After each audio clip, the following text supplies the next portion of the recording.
Imagine a small patch of mineral springs in southern Oklahoma becoming a fully fledged national park. That's exactly what happened when Platt National Park was established in 1906, right around the era when Yellowstone, Yosemite, and other famous sites were shaping public perceptions of the national park system. Platt was different. It offered no dramatic mountains or towering geysers.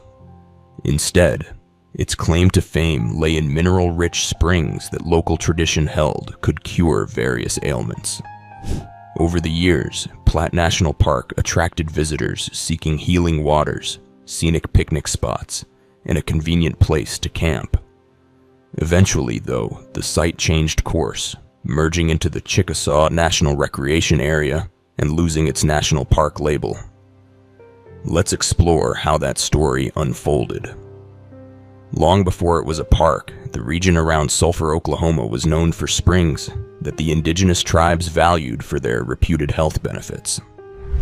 By the late 1800s, newcomers to the territory built bathhouses and small resorts, hoping to capitalize on the miracle waters. Word spread, and enough influential supporters believed this site deserved federal protection to conserve the springs and woodlands for future generations. In 1906, President Theodore Roosevelt signed legislation creating Platt National Park, naming it after Senator Orville Platt of Connecticut, who supported the initiative. Unlike sprawling western landscapes, Platt was just a few thousand acres, centered on Travertine Creek and several key springs. Rangers maintained the area, controlling development so that visitors could enjoy the water without destroying its natural flow. Early 20th century tourists often visited for weeks, combining leisure with mineral baths they hoped would alleviate ailments from rheumatism to digestive issues. Local businesses flourished, offering rental cabins, concessions, and guided strolls through creekside paths. The environment was comparatively gentle, rolling hills, grassy meadows, and shady groves. While it never drew the national spotlight like Yellowstone, it became an oasis for families seeking summertime fun and mild exploration of short trails. Management challenges arose as visitor numbers grew. Crowds could damage banks of the creek, and repeated attempts to construct bigger bathhouses sometimes clashed with the ideal of preserving a pristine setting. Still, Platt National Park held on, blending a spa culture with the typical NPS mission. By mid-century, however, the National Park Service reevaluated many smaller sites. Officials wondered if the park's recreational function might be better served by a different classification, especially with the creation of the Arbuckle Recreation Area nearby, which offered more extensive opportunities for boating, swimming, and camping. In 1976, Congress merged Platt National Park with the adjoining recreation areas, forming the Chickasaw National Recreation Area.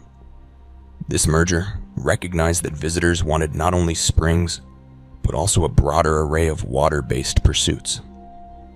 Platt's name vanished from the official national park rolls, replaced by a new identity emphasizing recreation over the strict idea of a protected national park.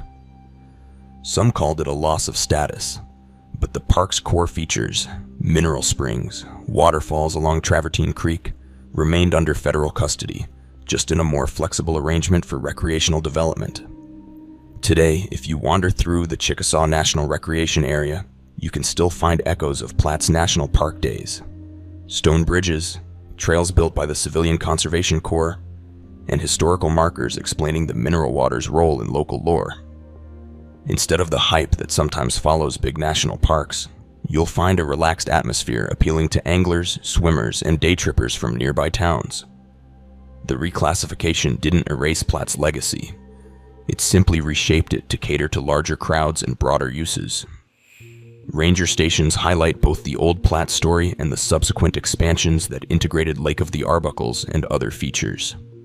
In the broader scheme, Platt's experience underscores how flexible the National Park Service can be when deciding a site's future.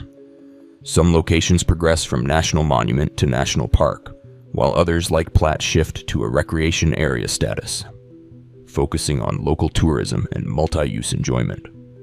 Although it lost the official national park title, the area never stopped being a treasured destination for the region's families and travelers. Mineral springs still bubble up, offering a taste of that once celebrated healing tradition, even if the bathhouses of old are mostly gone or repurposed. Platt National Park serves as a historical curiosity, proof that not all early parks remained in the system under the same label. Like Mackinac Island in Michigan or Sully's Hill in North Dakota, it underwent a redefinition that fit new priorities. Visitors rarely realize they're standing on what used to be an official national park.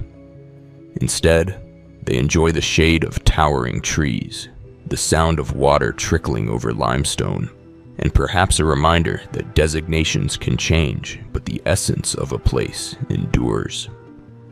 Whether you visit for a quick dip or a leisurely picnic, you're connecting with a small piece of American conservation history that quietly adapted to remain relevant for generations to come.